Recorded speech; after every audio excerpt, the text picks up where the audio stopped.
Hi folks, Tim Newman with Softlight Studios, and it's time for another Adobe Photoshop CC quick tip.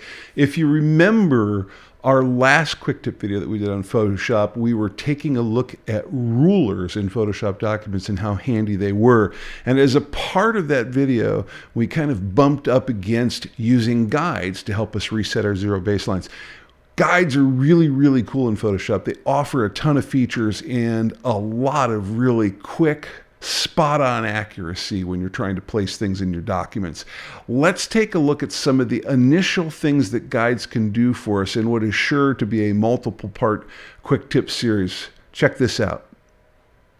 As you might recall, in our last Adobe Photoshop CC quick tips video, we spent some time exploring rulers in Photoshop, and we took a look at a number of the unique and powerful features that rulers offered to us while we were editing documents.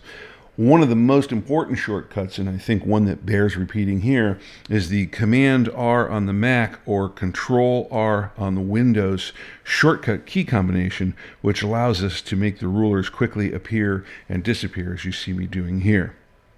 Now, you might recall, while we were exploring rulers in Photoshop, we played with adjusting the zero baseline for the horizontal and vertical rulers. And in an effort to put our zero baseline back to its starting point, we employed Photoshop guides to make that happen very quickly and effectively, as well as accurately. So we thought it was appropriate today to spend a little bit of time looking at guides in more detail and showing you some of the ways that guides can be used in your Photoshop documents. I think once you see us place guides on top of a Photoshop document in a number of ways here in this quick tip video, that you will agree with us that Photoshop guides are incredibly easy to use, they're very fast to put into place, and they provide you with an amazing level of efficiency and accuracy in terms of where and how you are placing objects on your documents. Once your rulers are visible in Photoshop, adding a guide to a document is as simple as going to the ruler of choice, either up here at the horizontal top edge of the image or over here at the vertical left edge of the image, placing your cursor over the top of that ruler, clicking with the mouse and not letting go, and dragging a guide out onto the top of the document. Now, as I have not let go of the mouse button yet, this guide is still free to be dragged up and down and put into my position of choice. You will notice that because it's a horizontal guide, I am getting a status indicator that shows where this guide is being placed in relationship to the left or y-axis in the image. The measurement displayed here is displayed in your measurement increment of choice. In this case, our default is inches, and it is showing us how far this guide is from the top edge of the image. And that's important to remember, because this is always, for these horizontal guides, is always going to be a measurement that's relative to that top edge of the document. So you notice if I come down here to the bottom, this is an 8.5 by 11 document, and these guys will snap to the edges. You can see that, in fact, it does snap at that 8.5 inch mark. Now, maybe I'd like to have a guide that's 1 inch from the top of the document. That's rather hard to accomplish in this free-form method of dragging guides out from the rulers. As you have probably experienced with lots of sliders in the past, it's always difficult to get exactly to that number you want. Fear not, there is a better way to do that, and we'll see that in a minute. As soon as I let go of the guide, it turns blue to indicate that it has been dropped on the document and is in fact there in place, ready for us to line up objects to its guideline, if you will. I could do the same thing over here at the left-hand side. I'm going to click over here and drag out a guide here, and you see we now get a measurement status display that shows us the position that the guide is relative to the x-axis or the horizontal axis in the document. So you can see here's roughly 1 inch in, and again, it's always from that left edge. And you'll notice if I come all the way over here to the right, that in fact we do snap to that 11 inch guideline at the edge of the document. And remember, this was an 8.5 by 11 document, so that certainly makes sense. So I can take this and I can drop it off in roughly the place that I want it to be. Now we'll cover the accuracy issue in a little bit, but there's just putting your first two guides on top of your document. Now let's say that you didn't put this guide exactly where you want it. It's real easy. You can see that I have the Move tool active here, which by the way is the V shortcut key on both Mac and Windows systems. And as soon as I hover over the top of this guide, you'll notice I get that two-sided arrow with a real thin space in the middle. That is the indicator that the guide has focus and can be adjusted left or right. So if I hold down here with the mouse, you can see I can now pick that guide up and move it around. So maybe I'd like to put it over here instead. Same thing is true of the horizontal guide. Now, one thing I will point out here is it's sometimes advantageous to grab guides with the Move tool off the edge of the document here at our left edge or at our top edge. Works as well on the right edge and on the bottom edge as well.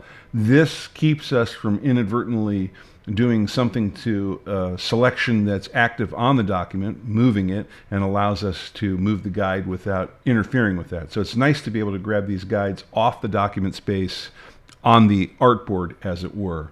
So there's a quick preview in creating a couple of guides and placing them out in your document and moving them around. One last thing before we move off to the next section here. If I grab a guide and I drag it off the document, it will place itself on the artboard. So that guide is still active. It's just not on the document space itself.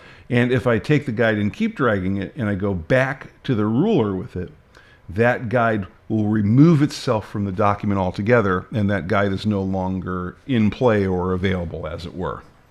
So now I'd like to show you an additional facet of dragging guides in from the rulers that's pretty cool and can be very helpful.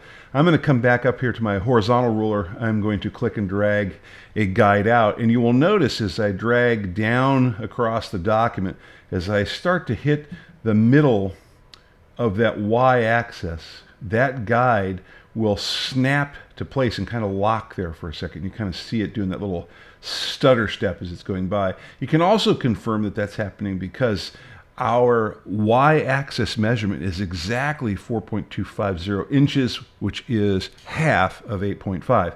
And I'm going to do the same thing over here on the vertical axis. I'm going to drag a guide out of here. I'm going to get pretty close to that 5.5 area out of that 11-inch horizontal edge, and you'll notice I get that snap going on right there. And again, what we're doing is we're snapping to center, and you can see that our X measurement is 5.5 inches, or exactly half of the 11 inches of that document size. So there, with these two guides and Photoshop's help in snapping to those two locations, we have a set of guides that intersect exactly in the center of the document. And it doesn't have to be an 8.5 by 11 document. It can be any size document, and Photoshop will always divide that document into halves vertically and horizontally for you, no matter what those measurements are. Super handy the way it snaps into that center location like that.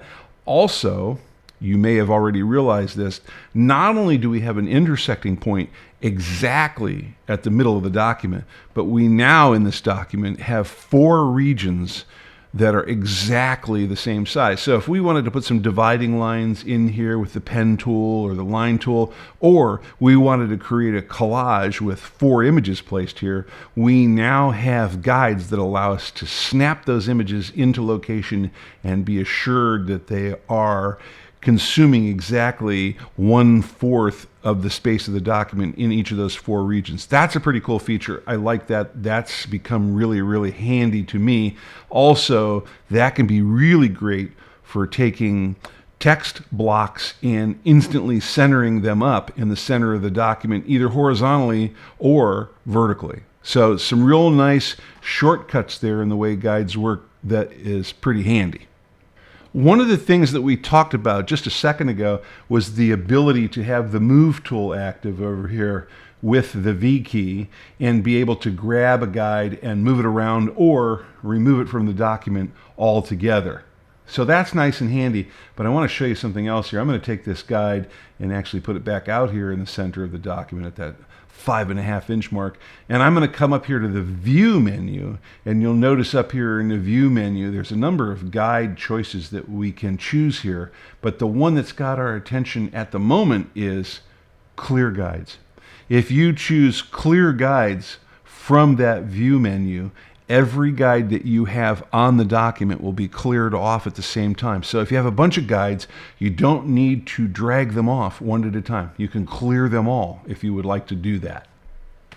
Okay, one more thing that I want to show you about guides in this quick tip video, and then we will have some additional quick tip videos with more inside information and tips, tricks, and techniques about Photoshop guides.